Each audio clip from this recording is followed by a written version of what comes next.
Hey guys, this is Dustin. I'm doing my presentation over a recent data breach at Experian, and I actually chose to do my presentation over this because a while back I signed into my T-Mobile account and found out that my data had potentially been stolen.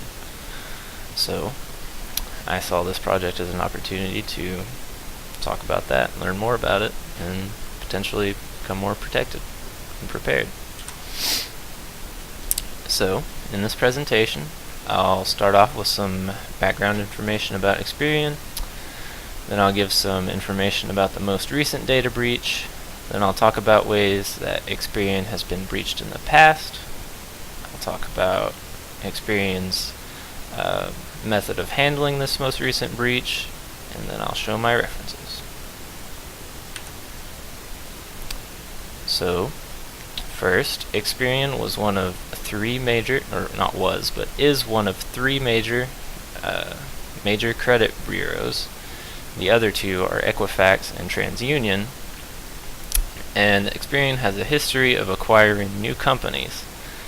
A former Experian employee said that Experian had taken an aggressive growth by acquisition strategy, and that the new integration of new companies into their security system was a complicated and flawed process. He's quoted as saying that subsequent integration of the business into our core security architecture was just a black box of magic in terms of how it was to be implemented. And I'm not saying successful magic at all. So, they also had an information security decline recently.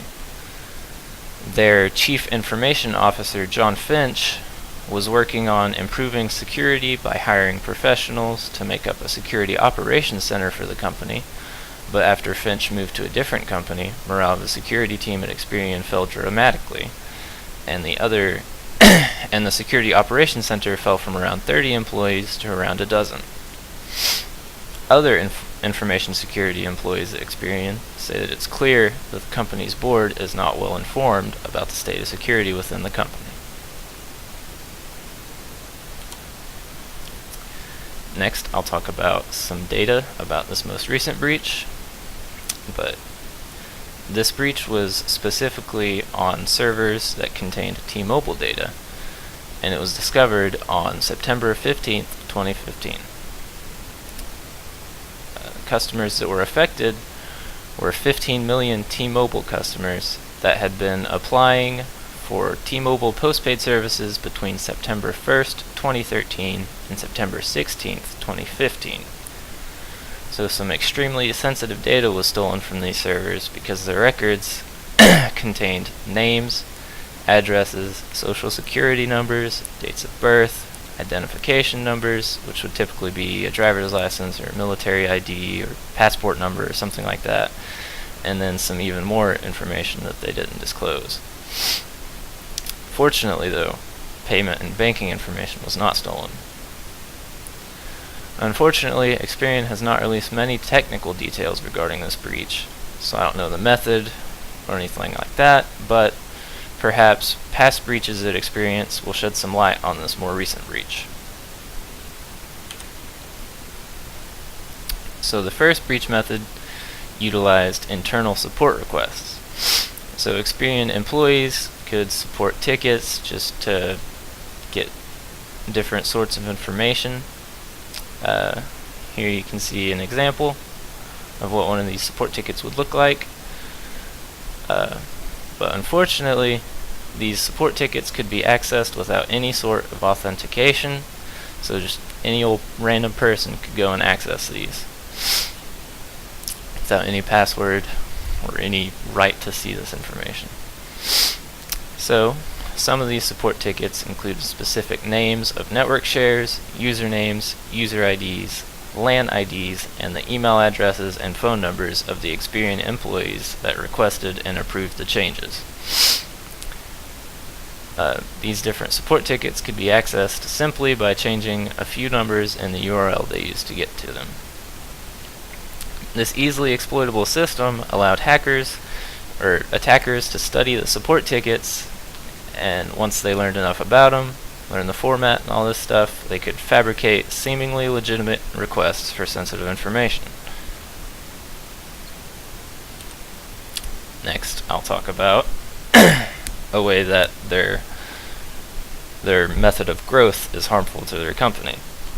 Since they can't thoroughly inspect every company that they acquire, they're not entirely sure if it can be integrated into their security system safely. Experian acquired a company that dealt with public records, but they did not know that a customer of that acquired company was operating as a human Trojan horse. This is his name, by the way. I'm not going to try to say it, because I know I would butcher that, but anyways, he masqueraded as a US-based private investigator to gain access to sensitive information, and shortly after that, he launched a website that catered to identity thieves by selling this stolen personal data. The website he launched was superget.info.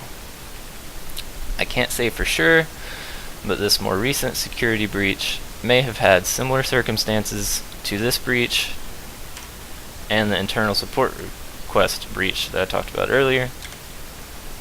But unfortunately, they didn't give many details about this most recent one, so I can't say for sure.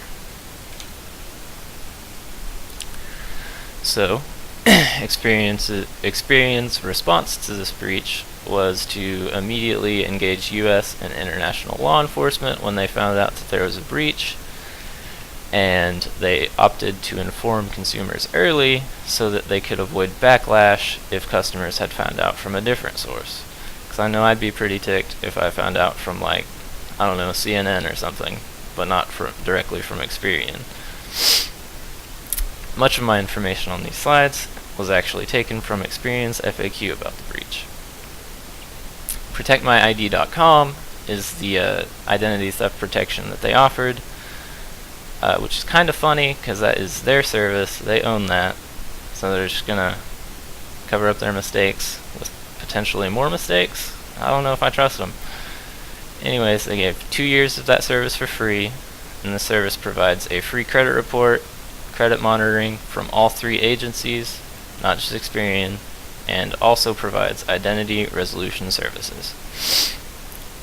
Experian also stated that they strengthened their IT security, but they did not offer any details regarding this. And here are my resources. This is the FAQ I was just talking about, put out by Experian. Has a decent amount of information about it, but this Krebs on Security article is where most of my content came from. It's what talked about the past breach methods, interviews with past employees, lots of useful information if you want to learn more from there. Thanks for watching my presentation.